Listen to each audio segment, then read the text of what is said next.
ทำดีมีคุณมองโลกด้านร้ายกลายกลับใจรับแต่เรื่องเครื่องคุณเหนื่อยนายเลิกล้างทางบุญชีพปุ่นแท้แน่เอ่ยขอกราบขอธรรมสวัสดีกับบรรดาท่านผู้ฟังแล้วก็ท่านผู้ชมทุกท่านที่กำลังติดตามรายการเห็นธรรมเห็นเราเห็นเราเห็นธรรมทางช่องธรรมะเป็นทีมทีวีออนไลน์กลุ่มพระสงฆ์อุบาสกอุบาสิการ่วมกันเผยแผ่ธรรมะออนไลน์ไลฟ์สดทาง Facebook ทาง YouTube และสถานีวิทยุเครือข่ายคลื่นสีขาว8จังหวัดภาคเหนือ FM 104.50 เมกะเฮิรตซ์วัดฝายหินอำเภอเมืองจังหวัดเชียงใหม่ซึ่งก็เป็นประจำนะทุกคืนวันอาทิตย์เวลาตั้งแต่20:00 นเป็นต้นไปนะจนถึงเวลาประมาณ3:00 นนะก็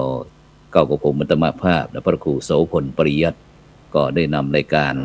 เห็นธรรมเห็นเราเห็นเราเห็นธรรมมาพบกับบรรดาท่านผู้ฟังท่านผู้ชมนะซึ่งต้องกราบขอบพระคุณมูลนิธิ1016นะเพื่อการกุศลโดยท่านอาจารย์เจ้าคุณพระวิสุทธิวัชราภรณ์หรือว่าครูบาขาวที่เป็นผู้สนับสนุนช่องธรรมะเป็นทีมหลักศูนย์ไก่เกลี่ยข้อพิพาทภาคประชาชนคณะสงฆ์จังหวัดเชียงใหม่โดยพระเดชพระคุณหลวงพ่อพระเทพสิงหาวราจารย์ดร.รองเจ้าคณะจังหวัดเชียงใหม่ฝ่ายเผยแผ่มหาวิทยาลัยมหาจุฬาลงกรณราชวิทยาลัยเขตเชียงใหม่โครงการวัดประชารัฐสร้างสุขและโครงการหมู่บ้านรักษาศีล5นะพร้อมทั้งบรรดาท่านผู้ฟังท่านผู้ชมที่ได้ให้การสนับสนุนด้วยดีตลอดมาไม่ว่าจะเป็นทางไลน์ทาง Facebook ทาง YouTube หรือว่าส่งข้อความมาทางอินบ็อกซ์ซึ่งก็ในค่ำคืนวันนี้ก็เช่นเดียวกันบรรดาท่านผู้ฟังทั้งหลายคืนนี้ก็ออกอากาศที่วัดอินทปัญญารามบ้านกองฝายหมู่ที่12ตำบลบ้านปินอำเภอรองจังหวัดแพร่นะซึ่งก็ดูสภาพผู้ดำเนินรายการแล้วก็คงไม่ต้องบอกว่าอากาศเป็นอย่างไรซึ่งวันนี้ก็อาจจะมีเสียงธรรมชาติบ้างนะออกมาแทรกบ้างก็ไม่ต้องแปลกใจเพราะว่าตอนนี้เราอยู่ที่บนภูบนเขาบนดอย ซึ่งวันนี้ก็เช่นเดียวกันก็แน่นอนแล้วว่าที่เดินทางมาที่จังหวัดแพร่นี่ก็เพื่อที่จะเตรียมงานเจริญพระพุทธมนต์ธรรมจักรกับวัฒนสุดส่งท้ายปีเก่าแบบวิถีไทยนะต้อนรับพศใหม่ด้วยการทำดีนะที่วัดอินทปัญญารามนะในวันที่31นะฉะนั้นก็แน่นอนบรรดาท่านผู้ฟังท่านผู้ชมในค่ำคืนวันนี้เราก็จะถือโอกาสสอบถามทั่วประเทศเรานี่แหละว่าบรรยากาศในการที่จะจัดงานสวดมนต์ข้ามปีเป็นอย่างไรบ้างนะฉะนั้นวันนี้เราก็ได้รับความเมตตาจากพระมหาเถรานุเถระครูบาอาจารย์ของเรานะที่บางลูกก็บอกว่าโอ้โหกว่าจะออกทีก็ตั้งนานแล้วจนลืมหมายความว่าลืมรหัส Facebook ก็ไม่ แต่ก็แน่นอนละที่มาตรงนี้ก็ถือว่าสุดยอดเช่นเดียวกันฉะนั้นก็บรรดาท่านผู้ฟังท่านผู้ชมถ้ามีอะไรที่จะก็สามารถที่จะส่งข้อความมาทางอินบ็อกซ์ได้ฉะนั้นเราไปพบกับผู้ร่วมรายการของเรารูปแรกกันไปที่พระเดชคุณอาจารย์เจ้าคุณพระโกษัยเจติยาลักษณ์ด็อกเตอร์หลวงพ่อรองเจ้าคณะจังหวัดแพร่เจ้าอาวาสวัดพระธาตุช่อแห่พระอารามหลวงอำเภอเมืองจังหวัดแพร่นมัสการครับอาจารย์เจ้าคุณโกษัยครับผมเปิดไมค์นิดครับอาจารย์ครับผมเปิดไมค์นิดหนึ่งครับผมครับขออภัยครับเพิ่งเปิดใหม่ครับนะฮะถวายความเคารพครับท่านอาจารย์พระครูโสพลปริยัติครับท่านอาจารย์พระครูโกวิทอันธวัทีด้วยนะครับท่านอาจารย์พระมหาบวรประวัติธรรมโมด้วยนะครับนะด้วยความรักด้วยความคิดถึงแล้วก็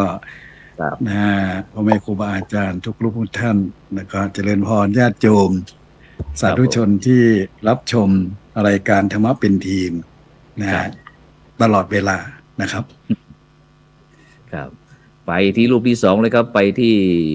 ท่านอาจารย์พระครูโกวิทอัฏฐวัทีผู้ช่วยศาสตราจารย์ดร.นะครับรองผู้อำนวยการวิทยาลัยสงฆ์ลำพูนนะครับเจ้าวาดวัดบ้านก้องอำเภอป่าซางจังหวัดลำพูนนมัสการครับท่านอาจารย์พระครูโกวิทครับผมครับกับถวายความเคารพพระเดชพระคุณหลวงพ่อ ระครูสายเจติยารักษ์ที่เคารพอย่างสูงครับท่านพระครูโสพลปริยัติอาจารย์พระมหาบวรครับด้วยความขอบคุณครับ สาธุครับไปแดนใต้กันแล้วครับ ไปที่ท่านอาจารย์พระมหาบวรปรวธรรมโมนะครับเลขานุการเจ้าคณะจังหวัดนครศรีธรรมราชนะครับ เจ้าอาวาสวัดบุญนาลอกนะครับรองเจ้าคณะอำเภอเมืองนครศรีธรรมราชจังหวัดนครศรีธรรมราชปักใต้บ้านเราครับนมัสการครับท่านอาจารย์มหาบวร ครับถวายความเคารพครับครูบาอาจารย์ทุกรูปครับผมครับอาจารย์พระครูอาจารย์เจ้าคุณครับผม ครับเป็นยังไงบ้างเนี่ยวันนี้รู้สึกว่าโอ้โหนานซะเหลือเกินไม่ได้คุยกับท่านอาจารย์มหาบวร บรรยากาศทางภาคใต้ของเราเป็นยังไงบ้างเนี่ย ก็ตอนนี้ฝนตกครับอาจารย์ก็มีฝนตกอยู่2-3 วันนะแต่ว่าบรรยากาศทั่วไปก็ยังสบายครับ ไม่เย็นไม่หนาวเกินไปอากาศดีครับภาคใต้ครับ ครับ แล้วก็บรรยากาศเห็นว่าทางสงขลาอะไรต่างๆมีน้ำท่วมเยอะมากนี่ก็ได้รับความเสียหายมากไม่รู้ว่าการฟื้นฟูของพี่น้องจังภาคใต้ของเราเป็นยังไงบ้างไม่รู้อาจารย์มหา ก็อาศัยทั้งภาครัฐประชาชนจิตอาสาแล้วก็พระสงฆ์ได้ช่วยกันนะครับตั้งแต่ตอนน้ำท่วมครั้งแรกจนกระทั่งว่าปัจจุบัน ก็ฟื้นฟูไปได้เยอะนะครับก็ที่สำคัญคือจิตอาสามาทั่วทั้งประเทศก็ในนามพระปักใต้ก็ต้องขอกราบขอบพระคุณทั้งพระไตรรานุเถระแล้วก็ญาติโยมทุกคนที่มีจิตอาสามาช่วยน้ำท่วมนะครับน้ำใจของคนไทยไม่ทิ้งกันครับไม่ว่าจะอยู่ที่ไหนครับผมขอบคุณครับครับสาธุครับซึ่งทางคณะกรรมการโครงการหมู่บ้านรักษาศีล5นะครับก็ได้มีการ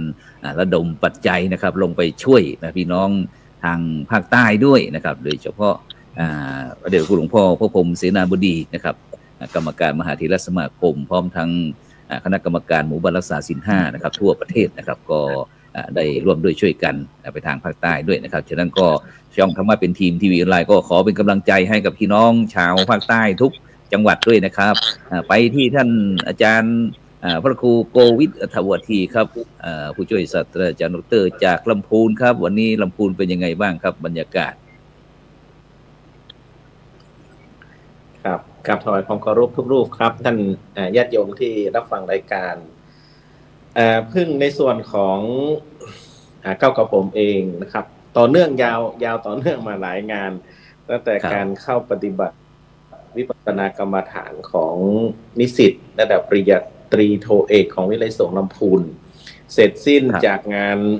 ปฏิบัติธรรมก็มาสนองงานคณะสงฆ์คือการจัดการแข่งขันทักษะทางวิชาการและกีฬาสัมพันธ์ของศูนย์ศึกษาพุทธศาสนาวันอาทิตย์ปีนี้ทางอำเภอเมืองลำพูนเป็นเจ้าภาพหลวงพ่อผู้อำนวยการในฐานะประธานฝ่ายการศึกษาที่ดูแลเรื่องศูนย์ศึกษาพุทธศาสนาวันอาทิตย์มีพระเดชพระคุณหลวงพ่อพระเทพรัตนนายกเป็นประธานนะครับก็จัดที่วิทยาลัยสงฆ์ลำพูนมีเด็กเข้าร่วมทั้งเด็กทั้งครูเข้าร่วมนะครับศูนย์ศึกษาพุทธศาสนาวันอาทิตย์ประมาณ42ศูนย์นะครับประมาณ1,000 กว่ารูปคนสำเร็จเรียบร้อยด้วยดีแล้วเมื่อวานก่อนหลวงพ่อก็สรุปงานก็คือสรุปงานที่ทำเพื่อที่จะเป็นเอกสารสรุปสนองการส่งต่อให้ฝ่ายที่เกี่ยวข้องไม่ว่าจะเป็นสำนักงานพุทธศาสนาวัฒนธรรมแล้วก็คณะสงฆ์จังหวัดนะครับก็ถือว่ามหาจุฬาสนองงานคณะสงฆ์ไปอีกเรื่องหนึ่งแล้วก็เตรียมงานส่งท้ายปีเก่าต้อนรับปีใหม่ในส่วนของหน่วยงานและก็เตรียมงานที่จะจัดงานวันเด็กแห่งชาติวันที่9ที่10ที่จะถึงนี้ที่วิทยาลัยสงฆ์ลำพูนเพราะว่าวิทยาลัยสงฆ์ลำพูนจัดทุกปีแล้วก็เป็นงานใหญ่มีเด็กมาเป็นพันๆคนครับวันเด็กแห่งชาติในส่วนของงานคณะสงฆ์ที่เพิ่งเสร็จไปตอนเช้าครับไปเข้าโสสานกรรมในตำบลร่วมงานกับหลวงพ่อที่ตำบลคณะสงฆ์ในตำบลเนื่องจากว่าทางเทศบาลป่าซางท่านได้สร้างเมนถวายสร้างเมนให้กับหมู่บ้าน3หมู่บ้านซึ่งใช้ป่าช้าสามณสถานที่เดียวเนี่ยครับงบประมาณเกือบ3 ล้านบาท นะครับ ก็เข้ากรรมปฏิบัติธรรมกัน2 คืน 2 วันครับเพิ่งออกเมื่อตอนเช้าหลวงพ่อเจ้าหน้าอำเภอมาสร้างเป็นประธานโครงการก็กลับมาดูแลวัดวาอารามต่อครับผมพระเดชพระคุณครับพระเดชพระคุณงานก็ช่วงนี้ครับผมครับนิมนต์ครับนิมนต์ช่วงนี้ก็คงจะต้องกลับมาดูแลวัดแหละครับอาจารย์เพราะว่าใกล้ช่วงใกล้ช่วงส่งท้ายปีเก่าต้อนรับปีใหม่แต่สหเดี๋ยวญาติโยมก็ถามว่าวัดบ้านกล้องแล้วนี่มีเจ้าอาวาสไหมเนี่ยไม่เห็นนะสักทีช่วงนี้ผ่านมาเมื่อวานก็มีงานศพอาจารย์บ้านกล้องเนี่ยเป็นหมู่บ้านที่ใหญ่ครับอาจารย์มีประมาณ800 กว่าหลังคาเรือน800-900 หลังคาเรือนที่นี้โยมก็เสียชีวิตบ่อยครับเนี่ยเพิ่งเผาไปเมื่อวานอีกศพหนึ่งวันก่อนก็ศพหนึ่งศพที่เผาเมื่อวานนี้ก็เป็นลูกสาวเขาก็เป็นผู้หลักผู้ใหญ่เป็นเกษตรจังหวัดลพบุรีนะครับคนลพบุรีคนที่อื่นนำมาเยอะครับเจ้าวาดไม่ค่อยได้อยู่วัดครับอาจารย์ก็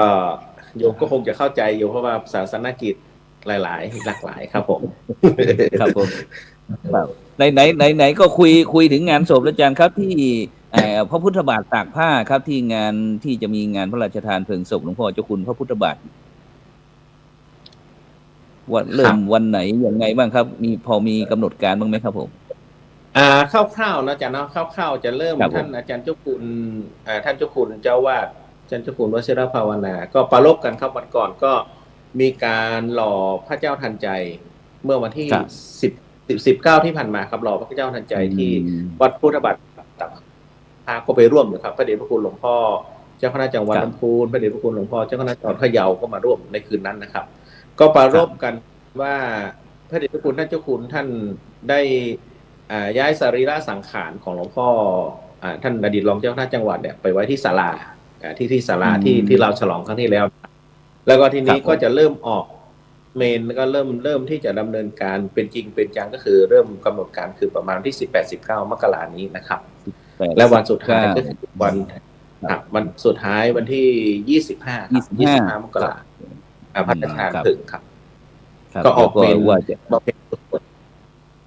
จะไปนอนช่วยงานครูบาอาจารย์หน่อยสักวันที่22-23ประมาณเนี่ยครับจนกว่าที่25เสร็จนะครับแล้วก็อีกงานนึงอาจารย์ก็ครูกวิทย์เห็นว่าวันนั้นที่ดอยติ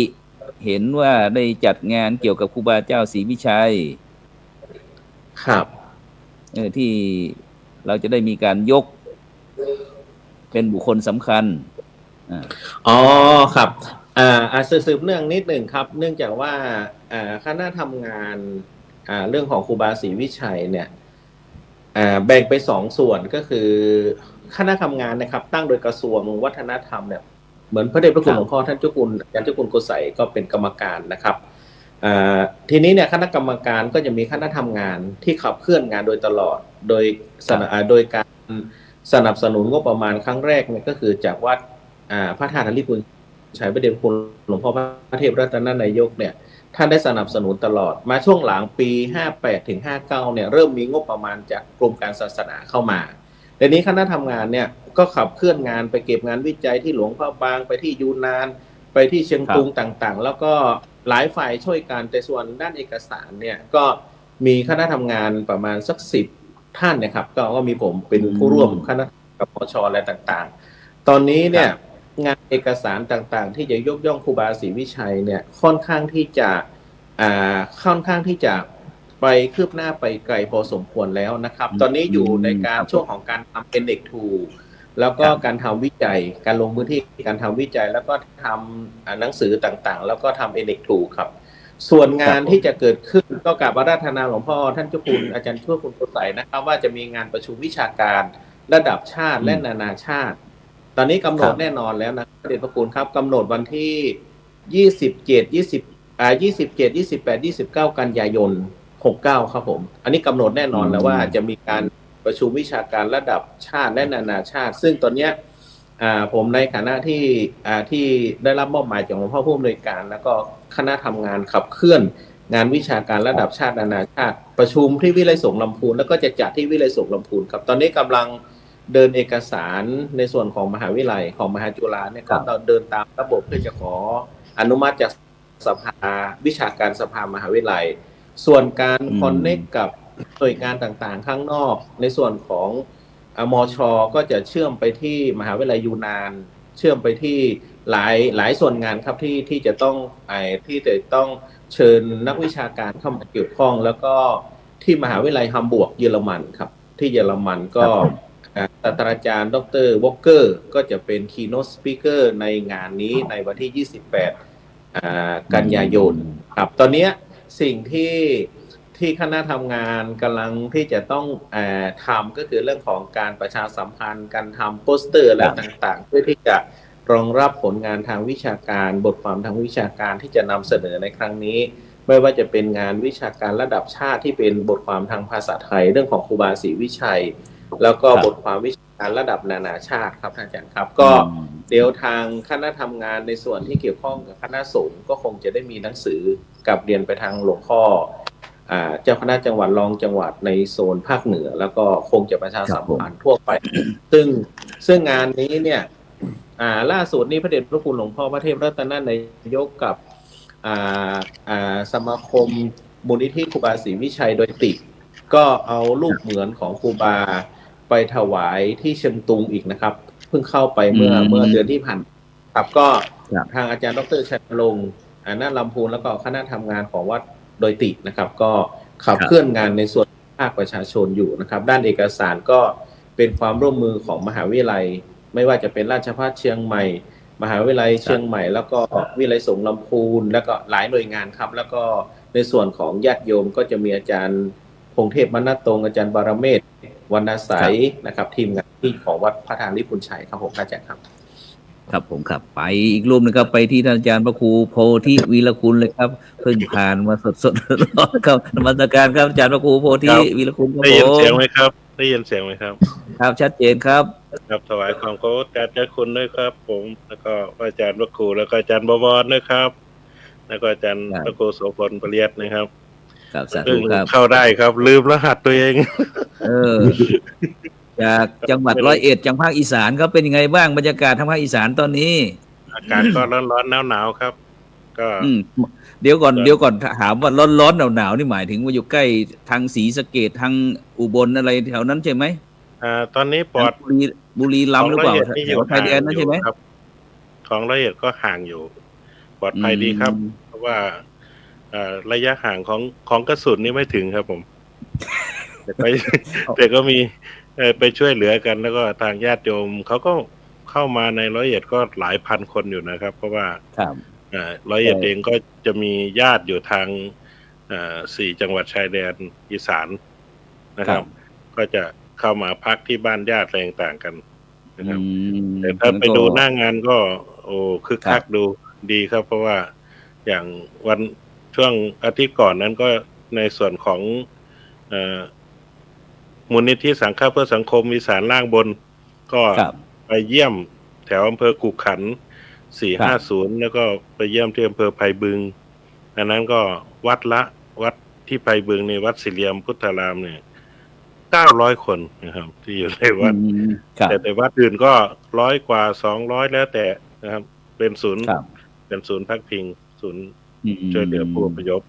ก็ช่วยกันแต่ก็คงไม่หนักเหมือนโควิดแต่ว่ามันจะเกี่ยวข้องกับเรื่องของอาวุธเนาะเรื่องของสงครามก็จะเป็นถ้าเป็นระเบิดลูกปืนอะไรเนี่ยมันก็ลำบากเหมือนกันแต่ก็จะมีหลวงพ่ออยู่น้ำยืนที่ท่านไปประชุมอาจารย์บวรก็เห็นท่านอยู่จากน้ำยืนนี่ก็คือหลวงพ่อพระครูกิติปริยัติน้ำยืนนี่อุบลราชธานีใช่ไหมครับครับแถวอ่านม้าเลยครับท่านนอนฟังเสียงปืนเสียงระเบิดทุกวันแล้วก็ท่านจะโพสต์ใน Facebook ของท่านน่ะพิมพ์ข้อความด้วยว่าวันนี้เสียง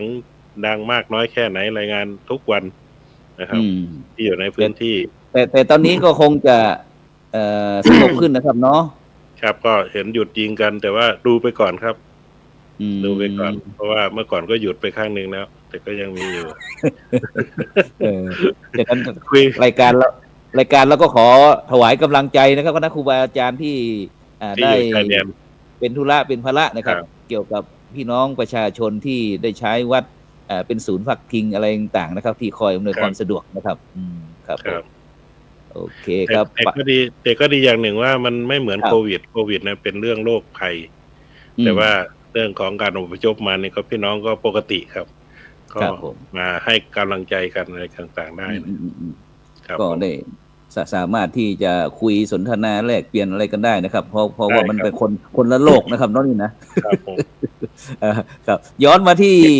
เมืองแพร่ครับไปที่พระธาตุจอแฮครับเป็นอย่างไรบ้างจังหวัดแพร่ของเราครับครับก็เมืองแพร่ก็เรียกว่าสุขสบายดีนะครับก็ถวายความเคารพครูบาอาจารย์ทุกรูปที่ร่วมรายการแล้วก็เจริญพรญาติโยมที่ร่วมรายการด้วยนะเมืองแพร่เราก็ชื่อคำเดียวโดดแต่ถ้าเป็นอักษรย่อก็พรนะพรก็พรนะก็อยากจะได้พรอันประเสริฐเนาะโดยเฉพาะช่วงจะส่งท้ายปีเก่า2568จะผ่านพ้นไปจะต้อนรับปีพุทธศักราช2569จะเวียนมาหวังว่าทุกท่านทุกรูปก็อยากจะได้สิ่งที่ดีที่งามนะครับเนาะอยากจะให้สถานการณ์อะไรต่างๆที่เกิดขึ้นณเวลานี้ผ่านพ้นไปช่วยกันประคับประคองสถานการณ์ทั้งบ้านเมืองทั้งในประเทศต่างประเทศและหลายๆอย่างเหล่านี้เราก็อยากจะภาวนาแล้วก็ปรารถนาให้สถานการณ์ทุกอย่างเนี่ยเป็นไปด้วยความคลี่คลายไปสู่สันติสุขสันติภาพร่วมกันนะครับตลอดเวลา2568มันก็จะผ่านไปอีก3วันนะครับเนาะเหตุการณ์อะไรต่างๆมันทำให้เราต้องเจอเยอะแยะเลยนะครับนั่นเมืองแพร่เป็นเมืองเล็กๆนะครับก็อาจจะเล็กกว่าลำพูนอาจจะเล็กกว่าทางนครศรีธรรมราชเชียงใหม่นะครับเป็นเมืองเล็กๆของล้านนาในอดีตนะฮะแต่ก็ด้วยชื่อเนี่ยทำให้เราได้ยินอยู่ตลอดเวลานะครับผมก็สนองงานคณะสงฆ์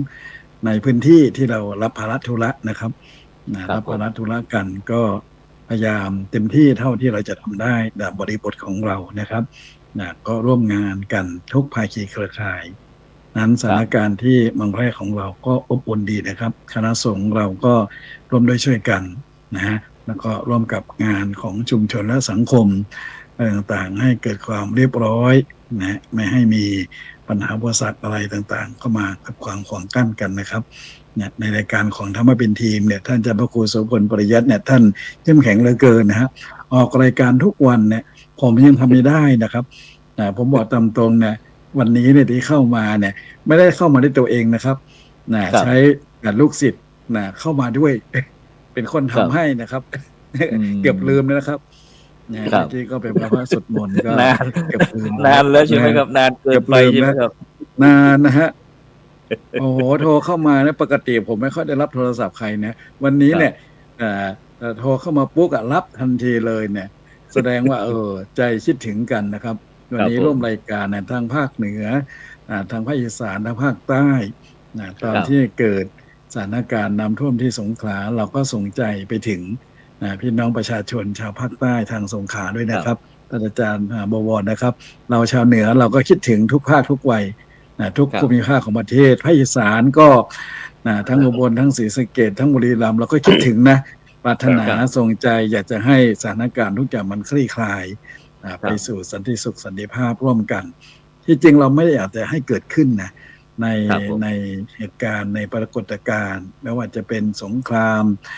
การล่วงล้ำอธิปไตยไม่ว่าจะเป็นเรื่องของอุบัติเหตุอุบัติภัยที่เกิดขึ้นนะฮะไม่ว่าจะเป็นน้ำท่วมไฟไหม้แผ่นดินไหววาตภัยรุกภัยต่างๆเหล่านี้เนี่ยโดยทัศนะความเป็นพระสงฆ์ของเราแล้วเราไม่อยากจะให้เกิดขึ้นนะครับเราก็พยายามส่งใจให้ซึ่งกันและกันโครงการที่เราขับเคลื่อนกันไม่ว่าจะเป็นโครงการสร้างความปรองดองสมานฉันท์โดยใช้หลักธรรมทางพุทธศาสนาหมู่บ้านรักษาศีล 5โครงการวัดประชาสร้างสุขใช่ไหมครับที่เราขับเคลื่อนกันก็ยังทำงานกันต่อนะครับไม่ได้หยุดหย่อนนะครับอันนี้ก็เราร่วมกันทุกภาคีเครือข่ายที่ผ่านมานะครับผมก็สนองงานในระดับตำบลนะครับที่ผมดูแลอยู่ในพื้นที่ที่ใกล้เคียงนะครับระดับตำบลเราก็นำคณะสงฆ์ปฏิบัติธรรมกันนะฮะก็13 14 15 16 17ที่ผ่านมาธันวา แม้กระทั่งของพระนิสิตมจร.วิทยาเขตแพร่ก็มีการปฏิบัติธรรมก็ไปให้กำลังใจกับพระนิสิตที่ปฏิบัติธรรมด้วยนะครับท่านอาจารย์พระครูโกวิทอันธวัฒน์เครือข่ายมจร.เนี่ยอย่างไรก็ทิ้งกันไม่ได้นะเวลามีปฏิบัติวิปัสสนากรรมฐานคณะสงฆ์หน่วยงานต่างๆก็ไปช่วยให้การอุปถัมภ์ดูแลก็เรียบร้อยผ่านมาเรียบร้อยวันที่25ธันวาคมที่ผ่านมาและยังไม่พอนะครับก็ที่ผ่านมาเมื่อวันที่26ธันวาก็คณะสงฆ์อำเภอเมืองแพร่ร่วมกับภาคีเครือข่ายร่วมกับวัดพระธาตุเจ้าแห่งก็ประกอบพิธีบำเพ็ญพระราชกุศลอุทิศถวายแด่สมเด็จพระนางเจ้าสิริกิติ์พระบรมราชินีนาถพระบรมราชชนนีพันปีหลวงนี่ก็ในนามคณะสงฆ์ตามมติมหาเถรสมาคมแล้วก็เมื่อวันที่12ธันวาคมก็เช่นเดียวกันก็ทางคณะสงฆ์ราชการจังหวัดแพร่ก็ประกอบพิธีบำเพ็ญกุศลปัญญาสัมภวาก็นำอุทิศถวายเป็นพระราชกุศลแด่สมเด็จพระนางเจ้าสิริกิติ์พระบรมราชินีนาถพระบรมราชชนนีพระพันปีหลวงด้วยอันนี้ก็เป็นสิ่งที่เราปฏิบัติกันอยู่ตลอดเวลาถวายเป็นพระราชกุศลถวายความอาลัยเช่นเดียวกันในช่วงของการที่จะส่งท้ายปีเก่า2568จะผ่านพ้นไปต้อนรับปีศักราชปี2569เนี่ยเป็นยังไงบ้างครับอาจารย์บรรยากาศที่จะส่งท้ายปีเก่าต้อนรับปีใหม่ที่จังหวัดแพร่เราบรรยากาศเป็นยังไงบ้างครับในภาพรวมคึกคักครับมาบอกได้เลยว่าไม่ปลอดจากญาติโยมคึกคักนะครับเพราะว่าเรามีการเตรียมความพร้อมต้อนรับผู้แสวงบุญนักท่องเที่ยวที่มาทั่วสารทิศทุกภูมิภาคของประเทศไทยทั้งในประเทศและต่างประเทศด้วยนะครับที่วัดผมนะครับจัดที่วัดพระธาตุช่อแฮใช่ไหมครับของจังหวัดแพร่ของเราครับแน่นอนนะครับอันนี้ก็เป็นศูนย์กลางเป็นหน้าเป็นตาการรับนักท่องเที่ยวผู้แสวงบุญที่มาเยือนเมืองแพร่เราก็ให้การต้อนรับด้วยความยินดีนะครับด้วยความยินดีก็เข้าสู่เทศกาลเต็มตัวแล้วตั้งแต่เมื่อวานแล้ว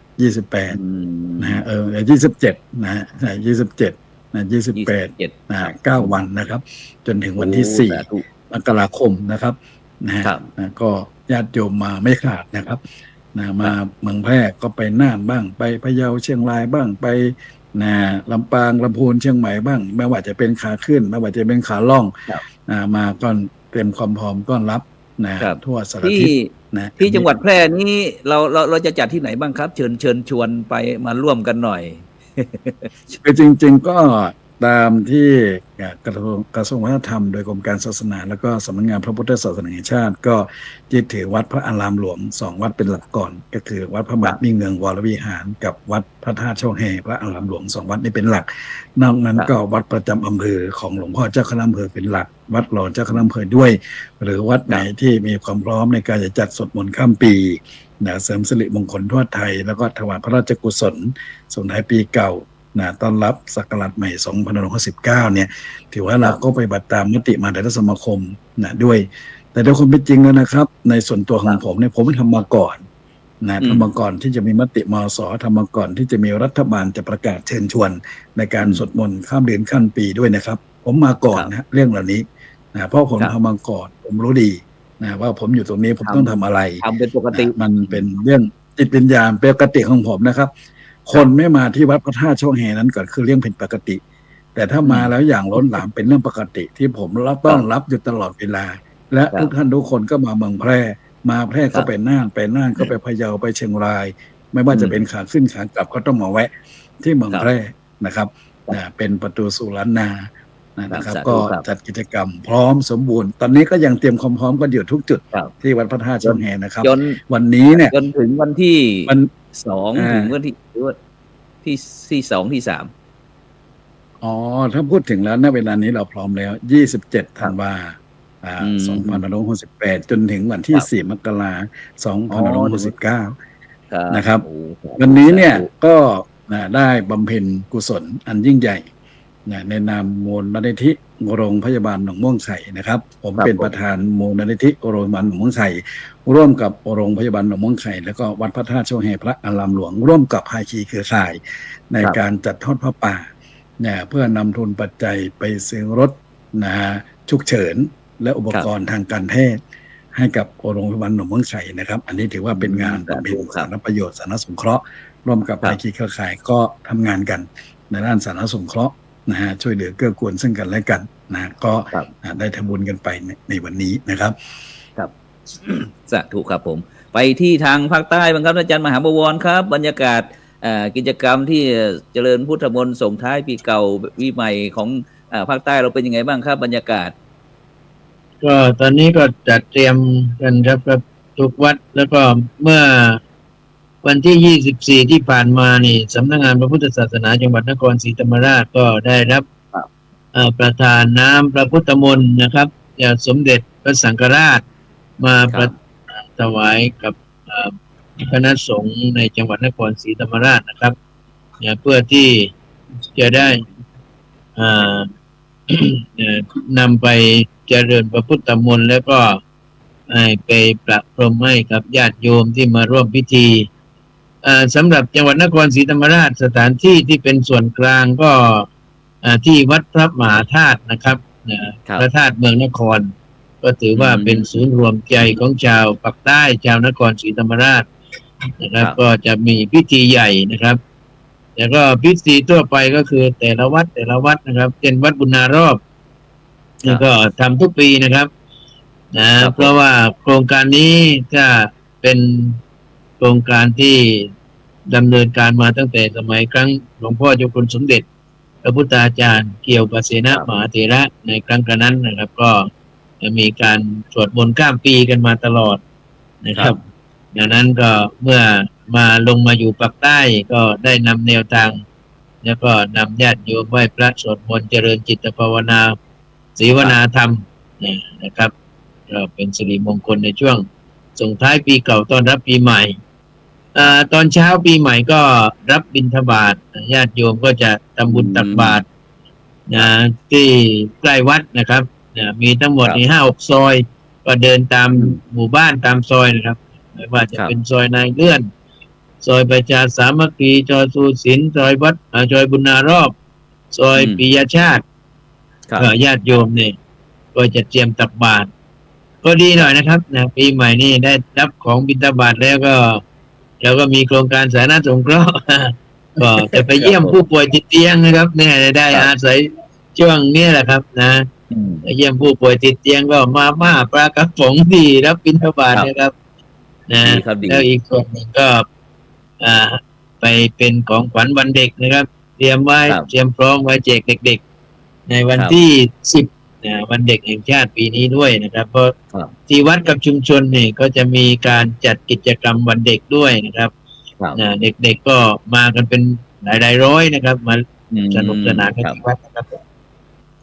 ครับสาธุครับไปที่ภาคอีสานบ้างครับไปที่ท่านอาจารย์พระครูโพธิวิรคุณครับอาจารย์ครับทางภาคอีสานเราเป็นยังไงบ้างนอกจากที่จะสถานการณ์ชายแดนแล้วปีนี้การเจริญพุทธมนต์ส่งท้ายปีเก่าปีใหม่แล้วยังจัดไหมครับเนี่ยจัดปกติครับผมก็อย่างที่พระอาจารย์บวรได้นำเรียนว่าแต่ละจังหวัดก็รับน้ำพระพุทธมนต์แล้วก็รับไฟจากสมเด็จพระสังฆราช101ก็รับเมื่อวานครับทั้งคณะมหานิกายเราแล้วก็ธรรมยุทธ์ของ101ทั้งหมด20อำเภอก็40เป็น40อำเภอเนาะ2คณะก็รับจากผู้ว่าราชการที่มจร101นะครับแล้วก็ในส่วนของ กิจกรรมก็มี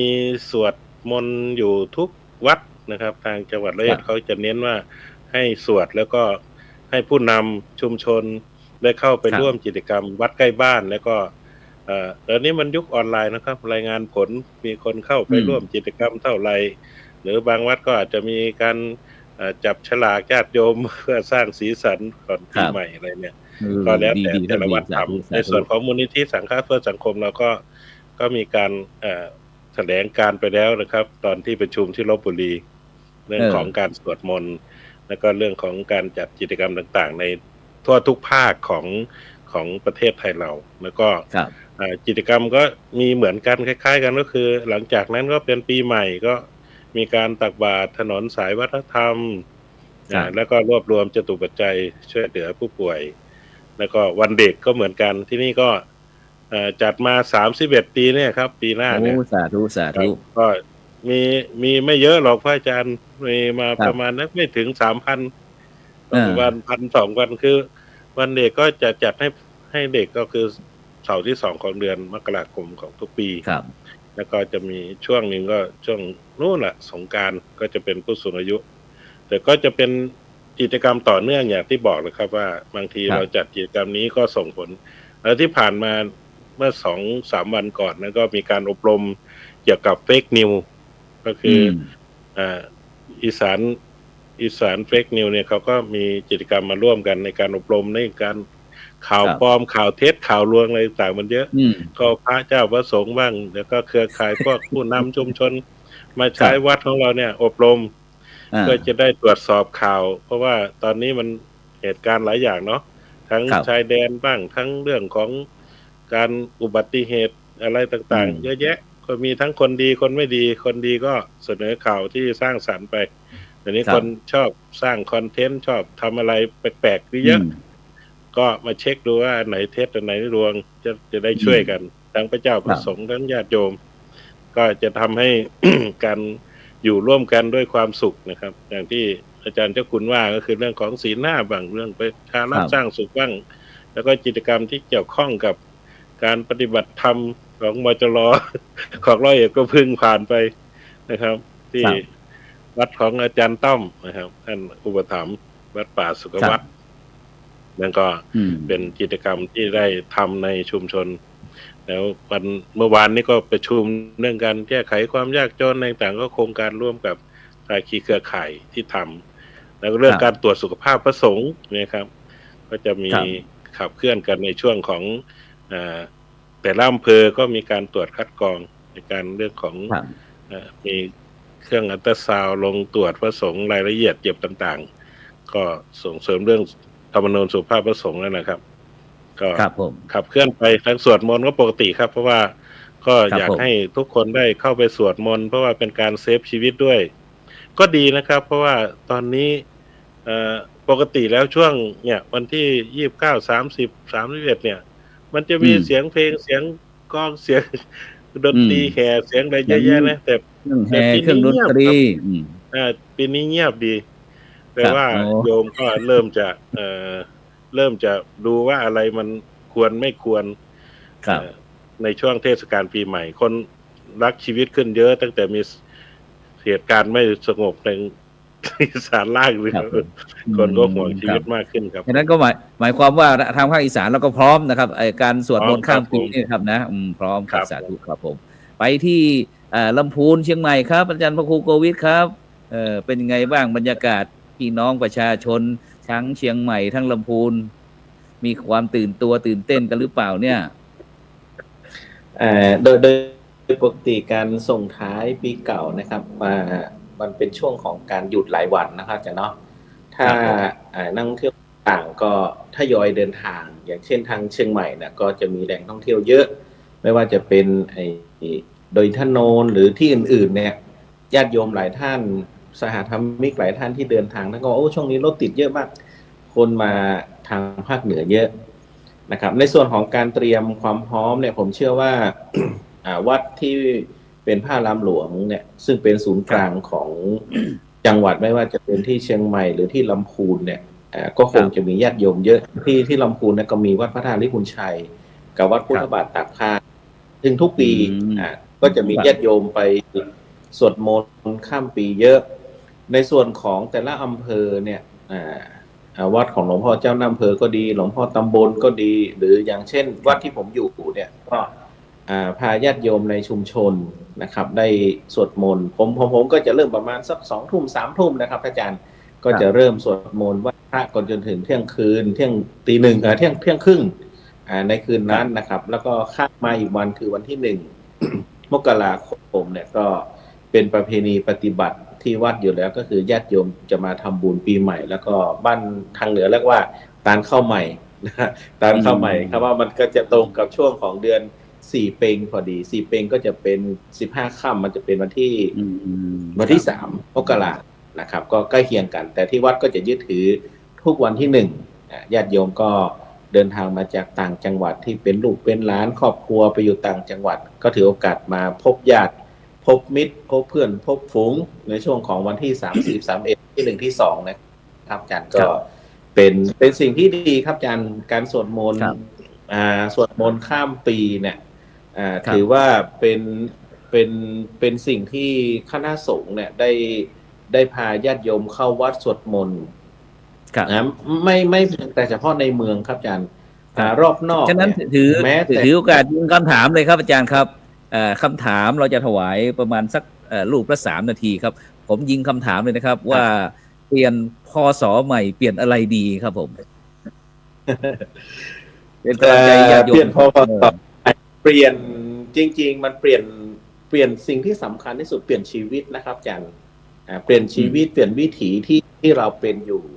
ถ้าเราย้อน อดีตที่ผ่านมา365 วันของแต่ละคนเนี่ย ผ่านปัญหาอุปสรรคเยอะแยะมากมาย อย่างเช่นพระสงฆ์เราในช่วงปีเนี้ยครับ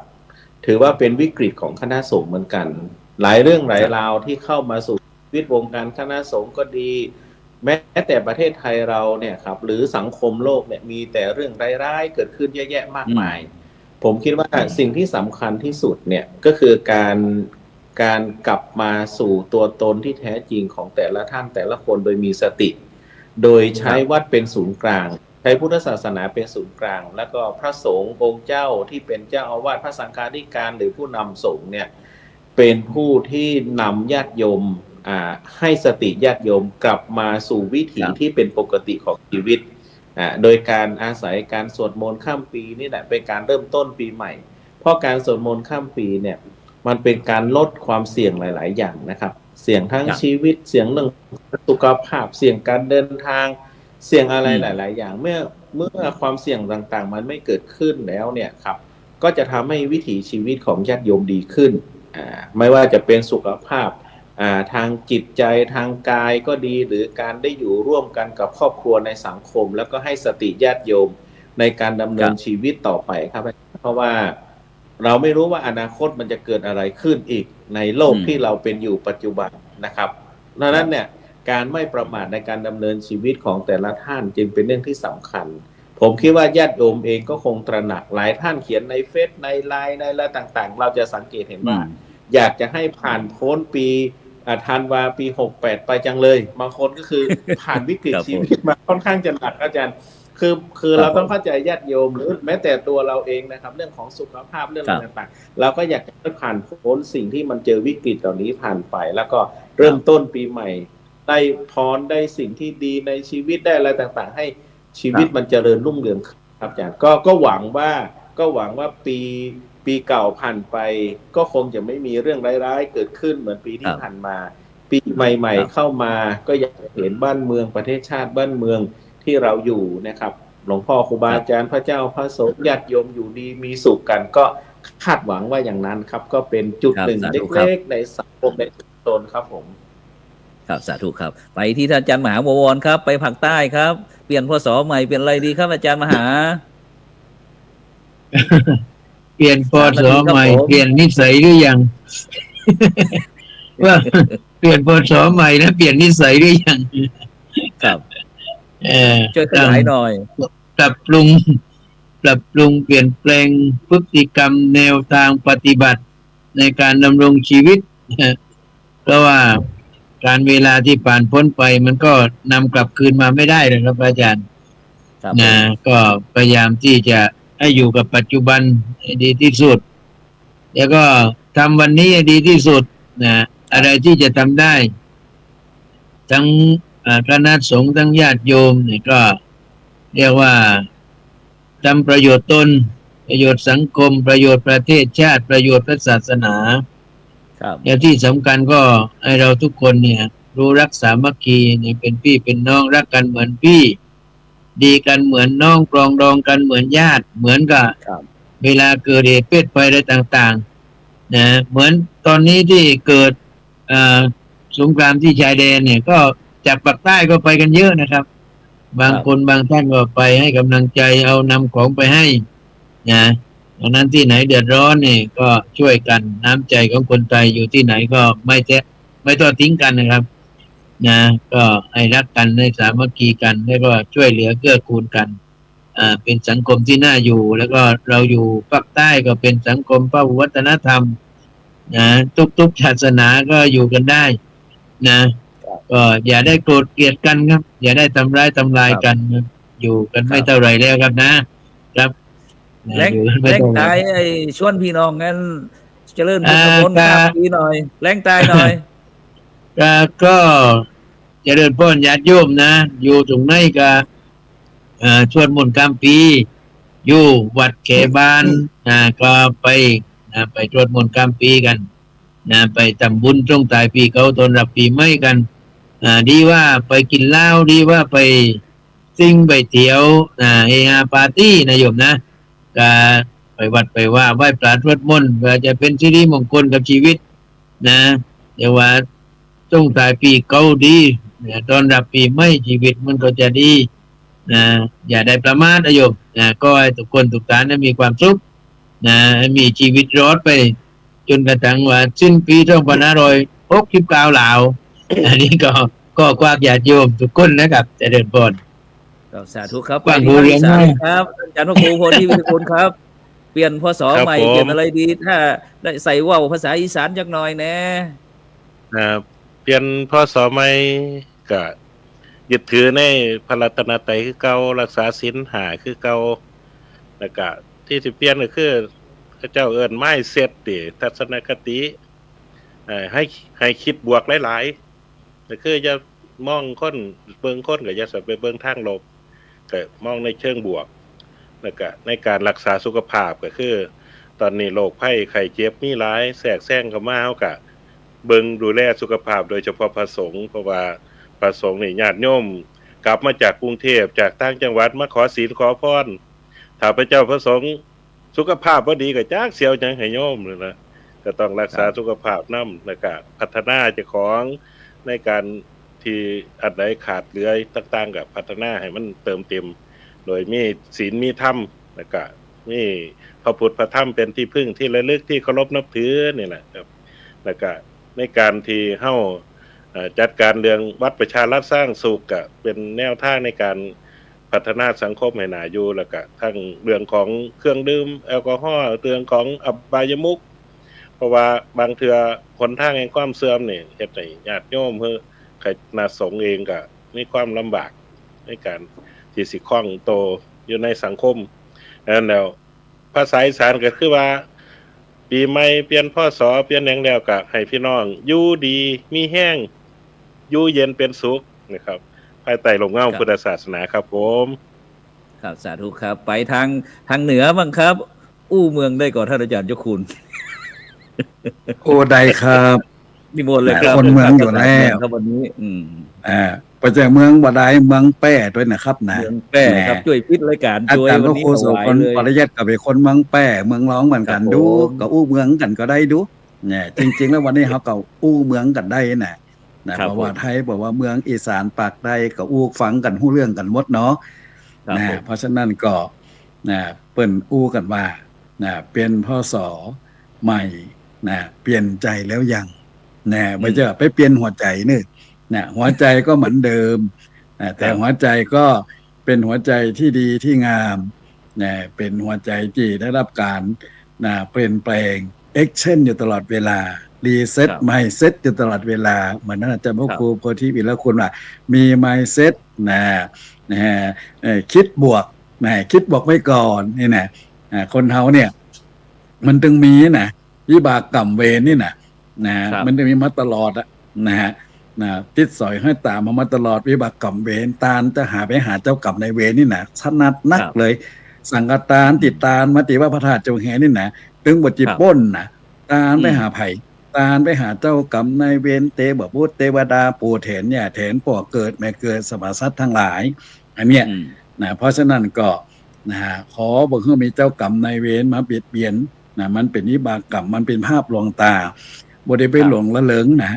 ไฟไหม้ก็ดีแผ่นดินไหวก็ดีน้ำท่วมก็ดี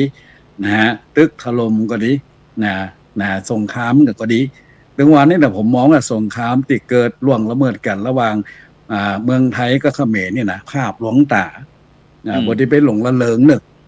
มันเป็นภาพลวงตาภาพลวงตาคือเขาไปหลงละเลิง